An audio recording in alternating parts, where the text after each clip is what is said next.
नमस्कार.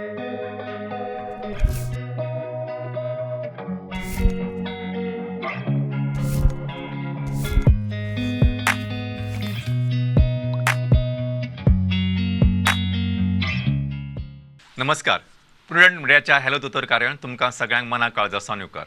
तुमकां येवकार दितना आज आमी येवकार दिता अशा एका स्पेशलिस्ट डॉक्टराक जी आसा consultant rheumatologist from Uppin multi speciality hospital and arthritis centre बेळगांवच्यान मुद्दाम आयल्यात. आनी आयचो विशय आसा ट्रिटमेंट ऑफ आर्थरायटीस, जाका आमी संधिवात म्हणटा. हो कसो जाता, कित्याक जाता, ताचेर कितें उपाय आनी हाचेर आमकां विस्कटान म्हायती करून दितली डॉक्टर अर्चना उप्पीन. डॉक्टर नमस्कार. तर first of all madam, I welcome you to this studio. Namaste, sir. Yeah, and namaste. Basically, we are talking something about arthritis. What is arthritis? What is the present role of management? And what are the changing trends? What are the earlier people used to always feel एक बार arthritis हो गया बोला तो जन्म का रह गया, and there is no treatment in medicine. I'm talking about modern medicine. I'm allopathy. So first of all, let's describe. I would like to know what is arthritis. What is your definition? The first thing I want to bust the myth is arthritis is a very treatable condition. I won't say it's curable, but it's a very treatable condition. Arthritis is basically a symptom. It generally presents as pain in the joints associated with swelling. सूजन रहता है, stiffness रहता है, खासकर ये जोड़ों में दर्द होता है. जोड़ों में जॉइंट बोले तो जोड़, यहाँ पे दर्द होता है और सुबह उठने के बाद मुट्ठी बनाने के लिए तकलीफ होता है. अप टू 30 मिनट्स, आधे घंटे तक मुट्ठी बनाने के लिए तकलीफ होता है, या पैरों में दर्द है तो चप्पल पहनने के लिए तकलीफ होता है. जैसे दिन डलता जाता है पेशेंट को आराम लगता है. This are the symptoms of arthritis basically. So basically arthritis म्हणजे आमी संधिवात म्हणटा. डॉक्टर म्हणटा की असे जे पेशंट असतात, रुग्णायत असतात, तांकां उठल्या बरोबर सकाळचे म्हणजे मूठ करपाक त्रास जाता किंवा चलपाक त्रास जाता. आणि जसो जसो वेळ वता तेन्ना हळूहळू म्हणजे जशें म्हणजे 11-12 जाता किंवा जसो जसो वेळ वता तेन्ना हळूहळू ते नॉर्मल जातात. पण सकाळी उठल्यावर तांकां खूप त्रास जाता, म्हणजे सामकें म्हणजे स्टिफनेस जाता, म्हणजे घट्ट जातात अशें म्हणून येता. So what are science and symptoms according to apart from all this whatever you have mention? ये धीरे धीरे शुरू होता है आर्थराइटिस. ज़्यादातर जैसे मैंने पहले ही बोला वो जोड़ों में रहता है. सुबह उठने के बाद बहुत ज़्यादा तकलीफ रहता है. हर दर्द आर्थराइटिस नहीं है.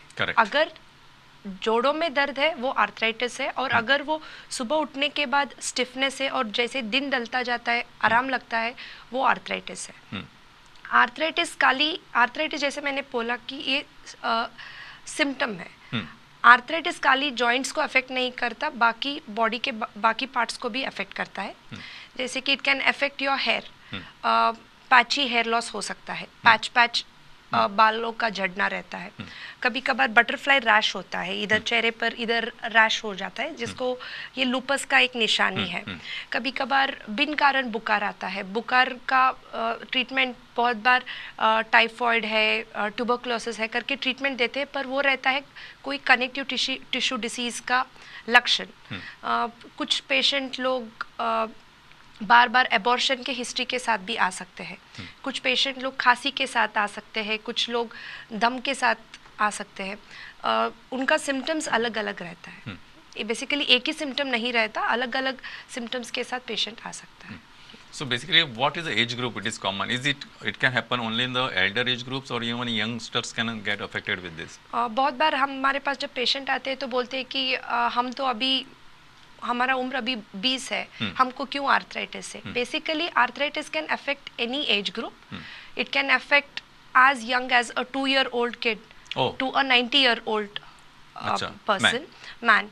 It can affect all the age group, but सबसे ज़्यादा 20 to 45 या 50 age group, reproductive age group में ज़्यादातर ये सारे आर्थराइटिस या ऑटो इम्यून डिसीजेस पाए जाते. मतलब we can see them in this age group. More so females are affected more compare to that of male. महिलाओं में सभी रूमेटोलॉजिकल डिसीजेस ज़्यादा है आदमियों के कंपैरिजन में. और ज़्यादातर ये 20 to 50 या 20 to 45 एज ग्रुप में ज़्यादा रहता है. Okay, doctor, is there any hereditary link? Means okay, like parents को है, grandparents को, तो ऐसा means is it likely to get into the arthritis? Basically 100 तरह से ज़्यादा, more than 100 types of arthritis are there, out of which few of them are hereditary, not all of them are hereditary. There's a class of arthritis called as ankylosing spondylitis, psoriatic arthritis. These are generally hereditary. Remaining बाकी 98 types of arthritis थोड़ा सा component hereditary का रहता है। ऐसा नहीं है कि मेरे को आर्थराइटिस है मेरे बच्चों को भी आने वाला है, ऐसा कोई रूल्स नहीं है। अच्छा, one of the component is genetic, अच्छा। but rest of the factors are environmental factors. Okay, which doctor. affect. Now, apart from like academic twist, so what is your differential diagnosis? Like, see, person coming with stiffness and pain, would you label him or her as a arthritis patient, or there are also some modalities which can come in the similar way, need not be arthritis? Yes, if a person walks into your OPD with a classical symptom of pain in the joint and stiffness, we make a working diagnosis. Yeah. We go ahead with a clinical examination. Joint को examine करते हैं, सूजन है, लाल हुआ है, गरम है क्या, और पेशेंट को बार बार पूछते हैं कि हिस्ट्री कब ज़्यादा रहता है आपको दर्द, सुबह उठने के बाद है या रात को सोते समय। अगर पेशेंट बताता है कि हमको सुबह को ज़्यादा है डॉक्टर, जैसे दिन डलता है हमको अच्छा लगता है, तब हम एक वर्किंग डायग्नोसिस बना देते हैं कि हाँ पेशेंट को आर्थराइटिस है। उसके बाद हम सोचते हैं कि ये किस जात के आर्थराइटिस में फिट होता है। पेशेंट को हम पूछते हैं कि खाली आपको जॉइंट का पेन है या बाकी ऑर्गन का भी इन्वॉल्वमेंट है। कभी कभार पेशेंट बोलता है कि हमको डॉक्टर मेरे को एंड्स में सफ़ेद होता है, पानी में डाले तो हाथ पैर सफ़ेद हो जाते हैं, तंड में हमको इधर झुंझुनाहट महसूस होती है, कभी कभार हमको धाप लगती है, बिन कारण बुखार आ रहा है, तो हम आर्थराइटिस का डायग्नोसिस कंफर्म करते हैं। इसके बाद हम डायरेक्टली एक्सरे एमआरआई के लिए नहीं जाते, बेसिक ब्लड टेस्ट करते हैं। ब्लड टेस्ट का इधर इम्पोर्टेंस ये है कि blood test will help us in supporting the diagnosis, also in starting the treatment. हम ट्रीटमेंट शुरू करने से पहले ब्लड टेस्ट करना सबसे ज़्यादा ज़रूरी है, to monitor the side effects of the drug as well as to monitor the disease progression and to see the response of the treatment. तो ब्लड टेस्ट के ज़रिए हम हमारे डायग्नोसिस को सपोर्ट करते हैं और ये मॉनिटरिंग के लिए भी हेल्प होता है। अच्छा, नाउ समटाइम्स एज रिलेटेड थोड़ा सा arthritis changes, sometime arthritic changes so called as doctor orthopedics usually say कि are occurring, but apart from this changes there is commonly feature what sometimes you get is rheumatoid arthritis. So how you differentiate between these two? अगर age group एक चीज़ है, बहुत सारे लोग 45-50 years के बाद घुटनों के दर्द या कमर के दर्द के साथ आते हैं, पर इनका सिम्टम अलग रहता है। डॉक्टर मैं आपके ओपीडी में बैठी थी, मेरे को आपके उठ के आने के लिए आपके ओपीडी को तकलीफ हुआ, और ये क्या बोलते हैं कि हमको आधे घंटे से कम समय तक स्टिफनेस रहता है, जैसे हम ज़्यादा चलते हैं हमको ज़्यादा दर्द होता है। बेसिकली आर्थराइटिस बीमारी की वजह से और आर्थराइटिस ओल्ड एज की वजह से या डीजनरेटिव डिसीज की वजह से डिफरेंशिएट कैसे करते हैं। आर्थराइटिस जो बीमारी की वजह से, रूमेटोलॉजिकल डिसीज की वजह से है, रेस्ट लेने पर दर्द ज़्यादा होता है, इधर रेस्ट लेने पर दर्द कम होता है। आर्थराइटिस वाला रेस्ट, जैसे आप काम करोगे आपको अच्छा लगता है, पर डीजनरेटिव या बुढ़ापे के कारण जो दर्द आता है वो काम करने से ज़्यादा बढ़ता है, दर्द बढ़ता है। और एज ग्रुप, अच्छा, ये ज़्यादातर यंग एज में होता है, ये ज़्यादातर ओल्ड एज में अच्छा होता है। Anything related to bigger joints and smaller joints? Yes, arthritis generally affects small joints. सबसे कॉमन आर्थराइटिस है रूमेटॉइड आर्थराइटिस। ये ज़्यादातर छोटे जॉइंट्स, हाथ और पैर के जॉइंट्स को अफेक्ट करता है, whereas एज रिलेटेड या ऑस्टियो आर्थराइटिस ज़्यादातर घुटने के जॉइंट्स या हिप जॉइंट्स को अफेक्ट करता है। Okay, now the patient has already walked in, your patient, you have examined him or her, and now you want to come to a definite conclusion. What are your commonly investigative procedures or how you make your diagnosis? Yes, ज़्यादातर normally हम complete blood count, liver का test और kidney का test करते हैं, जो सब blood में ही आ जाता है। X-rays I generally avoid. बहुत सारे लोग आर्थराइटिस प्रोफाइल करके एक बड़ा सा प्रोफाइल टेस्ट करते हैं, वो ज़्यादातर ज़रूरत नहीं है। आपका सिम्टम्स जिस बेसिस पे है उस टाइप से आप आर्थराइटिस के टेस्ट ऑर्डर कर सकते हैं। Basically they help in supporting the diagnosis. Patient आते ही ब्लड टेस्ट ऑर्डर करके डायग्नोस करना गलत बात है। पहले क्लिनिकल डायग्नोसिस, पेशेंट को देख के डायग्नोसिस करो, बाद में ब्लड टेस्ट ऑर्डर करो, ये ज़्यादा हेल्पफुल है। We generally ask for commonest, सबसे 100 आर्थराइटिस में सबसे कॉमन आर्थराइटिस है रूमेटॉइड। इसमें हम रूमेटॉइड फैक्टर और एंटी सीसीपी का टेस्ट ऑर्डर करते हैं। डॉक्टर, मैं इधर एक मिथ बस्ट करना चाहती हूँ। बहुत बार हमारे पास पेशेंट्स ऐसे आते हैं कि डॉक्टर हमारा आरए फैक्टर पॉजिटिव है, करेक्ट, हमको डिसीज है। कभी कभार शादी टूट जाता है because my RA test is positive, the boy doesn't want to get married to me. What I want to make it clear here is, अगर वो टेस्ट पॉजिटिव है इसका मतलब ये नहीं है कि वो पेशेंट को आर्थराइटिस है। ये नॉर्मल लोगों में भी पॉजिटिव हो सकता है। So don't depend on the test when making a diagnosis, it will just support the diagnosis. So this very important, कारण खुबशे फावटी आमी जेन्ना डॉक्टर ऑर्थोपेडिशना कडेन वता आनी कॉमन एक टेस्ट ताणें सांगली की आरए फॅक्टर किंवा सी रिएक्टिव्ह प्रोटीन हे आमी खूब फावटी पळयतात. पण ह्या एका टेस्टीचेर किंवा दोन टेस्टीचेर निदान करनासतना किंवा खुबशे पेशंट आपले ओन निदान करता. Sometimes there is something called Google university. Yes. Google University, Watteps University, they are two different branches of the good universities, and they search and then they come to their own diagnosis. Then they come to know about their own treatment also. And when doctor prescribe them something, they come with the what are the side effects possible. Side effects. रास्ते पे भेलपुरी खाते समय वो कभी पूछते नहीं कि पूछते उसका नहीं. साइड Side इफेक्ट effect क्या क्या है. So this what a common is. But हे सगळ्यांना लक्षात दवरपाक जाय. डॉक्टरांनी खूब समजावून सांगला की तुम्ही तुमचें निदान करनासतना तज्ञ दोतोरा कडेन वचपाक जाय. आनी दुसरें म्हणजे आतां अशी फॅसिलिटी उपलब्ध आसा, दीस अ स्पेशलायज्ड ब्रांच आसा की जाका लागून तुमचे सगळे योग्य तेच निदान जातले. म्हणजे doctor what is the role of MRI or CT scan, does it required, or your, as you mentioned, ki proper history and proper evaluation, these are two important signs and symptoms. It is more than sufficient to come to a conclusion. Apart from that, okay, that may small little lab investigation are required. What is your take on this? Only when there is a doubt, जब हमको doubt रहता है history पर clear नहीं है, blood test पे भी clear नहीं है, तब हम MRI या अल्ट्रासोनोग्राफी का हेल्प लेते हैं. जब पेशेंट अर्ली आता है, आर्थराइटिस शुरू होते ही आता है और हमको डाउटफुल है डायग्नोसिस का, हम ज़्यादातर, अभी नया आया है हमारे रूमेटोलॉजी फील्ड में अल्ट्रासोनोग्राफी ऑफ जॉइंट्स. काफ़ी महंगा नहीं है MRI के कंपैरिजन में, टाइम सेविंग है, और पेशेंट जिनको डर है क्लोज रूम से, जैसे MRI की वजह से, वो अल्ट्रासोनोग्राफी से हम डायग्नोस कर सकते हैं arthritis. And even it helps us in monitoring whether the patient is responding to the treatment or whether he is progressing. So ultrasonography is a lesser expensive and a more precise tool in the present era. So plus it is non-invasive. So it's a non-invasive, no radiation exposure. So doctor, apart from this, now once the patient has come and you have made your diagnosis, is the time that you are going to start with the treatment, or also in addition to treatment you think lifestyle modification also important? If at all it is important, what lifestyle modification you would like to suggest, and what if at all the treatment is concerned? Now before this I will want to ask you another important question. The common myth, people feel that once एक बार और rheumatoid arthritis हो गया, means in allopathy or modern medicine में इसके पास कोई इलाज नहीं, that's what people think. So they go to all here and there. I'm not saying which is good, which is bad. But what finally happens is that sometimes they land up in creating more problems than what the earlier problem was, because they themselves don't know what medicine has been given to them. Like, see, we give some medicine, let's assume that we give paracetamol. Every strip will have the name. At least he can go to some doctor, he can search what it is. But some pills which are like, I'm not criticizing, small pills without any label, some powders without any label, you don't know what you are taking, and finally they land up into more problems, and that is more severe thing. So I want you to address this issue also. Yes, so you have brought up the right question. On a day-to-day basis, हम ऐसे patient से मिलते हैं कि doctor हमको 15 साल से बीमारी है.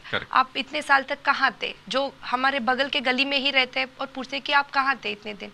नहीं, हमने ये डॉक्टर से मिला, वो डॉक्टर से मिला, इलाज अच्छा चल रहा था, पर हमको इससे कुछ प्रॉब्लम हो रहा था, इसलिए हमने दूसरे ट्रीटमेंट को शिफ्ट किया. उधर गए, जैसे आपने बोला अल्टरनेटिव ट्रीटमेंट हमने ट्राई किया, पर कुछ फर्क नहीं पड़ा.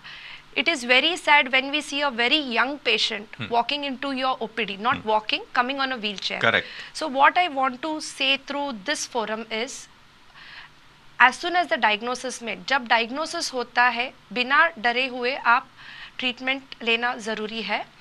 आर्थराइटिस जड़ से नहीं निकाल सकते हैं, ऐसा कौन से भी मेडिसिन्स में पॉसिबल नहीं है. You cannot take the disease from its root, but it is treatable. और एक मिथ है लोगों में कि एलोपैथी में खाली स्टेरॉइड्स देते हैं, पेन किलर्स देते हैं.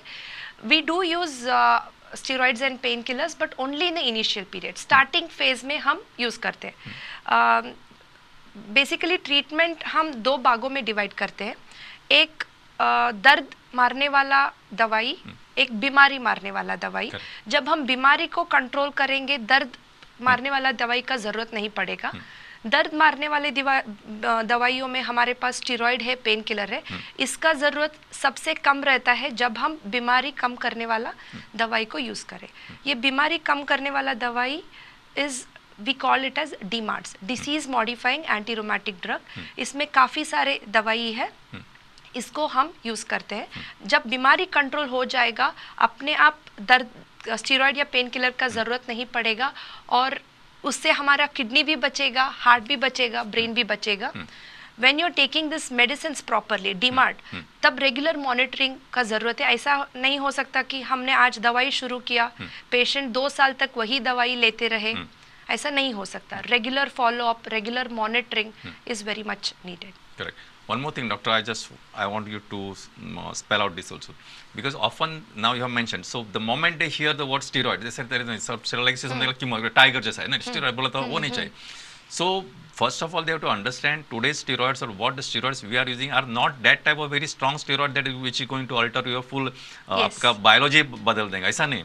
So these are safer medicines, and they are done used along with proper judicious medication and proper judicious dosages. It is not like okay, ये टैबलेट सुबह में एक नहीं से होता है तो 2 खाओ, 2 नहीं से होता है शाम को और 1 खाओ।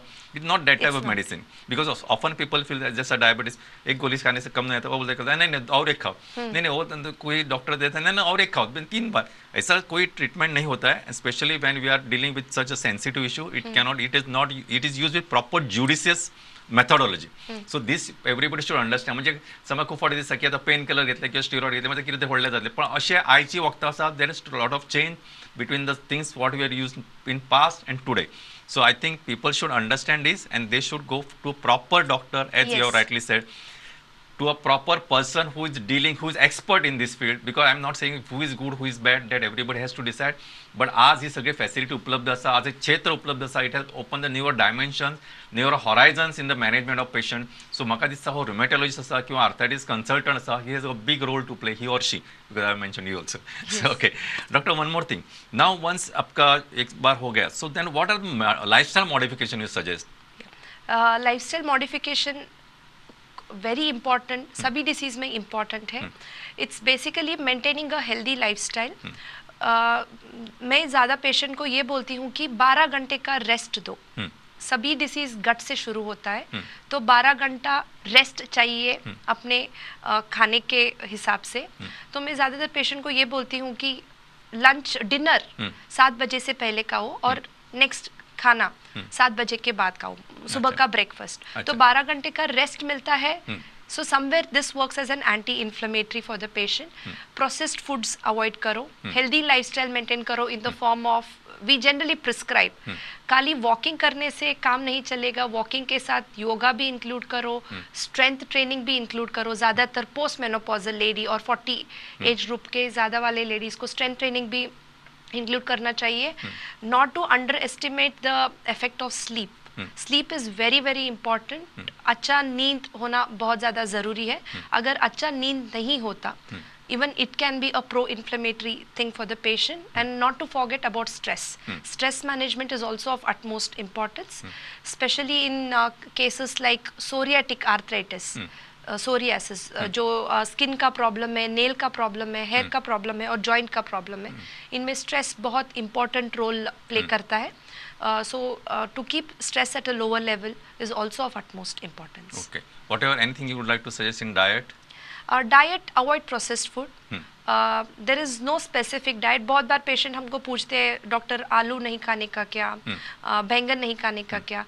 There is no direct correlation between aloo, bangan and arthritis. You can have all kind of food without any inhibition or without any prohibition. If a certain food is causing a problem, अगर कुछ लेने से, आपको आलू खाने से दर्द हो रहा है, दही खाने से दर्द हो रहा है, आप छोड़ सकते हो. पर हमारे लिटरेचर में डायरेक्ट कोरिलेशन नहीं है. एक स्टडी किया था इंडिया से, CMC वेल्लोर से. उसमें ये लिखा था कि जितना मसालेदार आपका खाना है उतना अच्छा है आर्थराइटिस के लिए। Good. Masala basically all the spices, Indian spices, जो भी आपका लवंग है, इलायची है या दालचीनी है, they all have Turmeric also. हाँ, they all have an anti inflammatory action. तो खाने में मसाला डाल के खाए तो अच्छा है, ज़्यादा भी नहीं जिससे गैस्ट्राइटिस हो, but some amount of spices are good for your health. So add spices to your life. Add spices to your Okay, life. one more thing. I just want. Is there any role of the sour food? Because like say like khatta khane ka acha nahi. Like say you mentioned about the what is the curd. Then sometimes say like tamarind or is there any role or have you observed anything? No, there is no direct role. अच्छा. On the contrary, people feel, especially with respect to gout cases, ज़्यादातर गोवन लोगों को gout का ज़्यादा gout ज़्यादा रहता है, because they are more into meat eating or fish eating. Yeah. Sour food is beneficial in patients of gout. Oh, acha. Okay, somewhere there is a relation of sour food lowering your uric acid level. So it has a direct correlation, beneficial. Acha. हाँ. So I think. नुकसानदायक नहीं है, beneficial है. So I feel that rather than taking your own judgment or following any universities of Google and WhatsApp, you should go to a doctor, take proper advice about your diet, your exercise, and doctor अनेक गोष्टी सांगला की 12 व्यवस्थित न्हिदपाक जाय. Yoga, meditation ह्या सगळ्यांचो उपयोग जाता आणि बाकीचे जशें तुमचें लायफस्टायल आसा, म्हणजे it should be healthy lifestyle, exercise आसपाक जाय, तुमचे प्राणायाम आसपाक जाय, breathing exercise, all these have positive role. आणि ह्या सगळ्यांचो फायदो करून घेऊन proper medication, again we repeat, proper medication स्वतःचे हें वापरनासतना दोतोर कितें सांगता ताचेर तुमी डिस्कस करूं शकता. You can discuss with your doctor rather than having your Yes, own analysis. yes, That is yes, better. yes. And so, doctor, before we conclude this program, I would like to tell you what would be your take-home message, including all your myths and whatever it is, because we have got another 2-3 minutes. Yes, the most important thing I want to stress is early diagnosis, early treatment is the key to success. जितना जल्दी diagnose करोगे, जितना जल्दी आपका symptom आता है, उतना जल्दी आप स्पेशलिस्ट डॉक्टर के पास चले जाना ज़्यादा ज़रूरी है. प्रॉपर डायग्नोसिस के बाद बिना डरे हुए ट्रीटमेंट शुरू करो. एक बार आपका जॉइंट डैमेज हुआ, मानो कि आपका जॉइंट ऐसे हुआ, भगवान नीचे आए तो भी उसको सीधा नहीं कर सकता. तो the most important thing is as soon as the diagnosis is made, start the treatment from the right specialist and do take the treatment without any, बिना कुछ डरे हुए आप ट्रीटमेंट बराबर से लीजिए, आपके लिए बहुत फ़ायदादायक है. So, doctor, once again, I thank you. You came all the way from Belgaum, and just I wanted to address this issue, and I felt it is important. So, first of all, on behalf of Prudent Media or Hello Doctor team, I thank you very much. आयची कार्यावळ मुद्दाम doctor मुद्दाम मुजरत बेळगांवच्यान oily, कारण आमचो हो programme म्हाका एक विशेष प्रोग्राम करपाचो आशिल्लो ह्या विशयाचेर, कारण आमचे कडेन बरेच पेशंट अशे आमी आयकल्ले. सो ही आयची कार्यावळ तुमकां बरीच मोलादीक माहिती दिली आसतली अशें आमी समजता. So on behalf of everybody I thank you very much. तुमकां सगळ्यांक काळजांतल्यान बरें करूं. नमस्कार.